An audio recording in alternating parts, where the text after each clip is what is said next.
ମଣିଷଖିଆ ବାଘ नुआपड़ा ब्लॉक हलदी गाँ निकट जंगल में बसा जाइथिबा जंतारे धरा पड़िछि एही मणिषखिया बाघ। गत मे 26 तारिख रे हलदी गाँ रे मां कोଳରେ सोइथिबा बेले एक 4 वर्षर शिशुको उठै खाई जाइथिला एही चिता बाघटी। गत सप्ताह रे सोइथिबा बेले गाँर 2 जनको आक्रमण करिथिला एही कलरा पतरिया बाघटी। दुई थर बाघ आक्रमण जोगु स्थानीय अंचल रे आतंक मध्य खेली जाइथिला। संध्या परे लोके घरु पदा डरुथिले। बाघ को धरिबा पाई वन विभाग कर्मचारी माने गाँ रे डेरा पकाइथिले। शेषरे आज बाघ जंतारे धरा पड़िछि।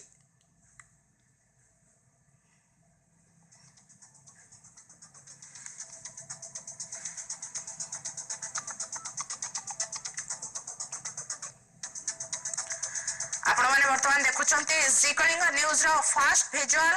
नुआपड़ा रे धरा पड़िला मणिषखिया बाघ। नुआपड़ा ब्लॉक हलदी गाँ निकट जंगल रे बसा जाइथिबा जंतारे आज धरा पड़िछि मणिषखिया बाघ।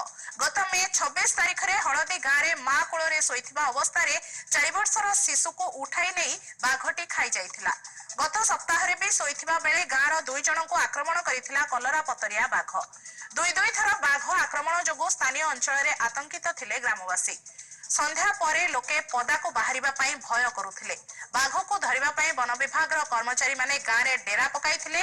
शेषरे आज जंतारे बाघटी धरा पड़िछि।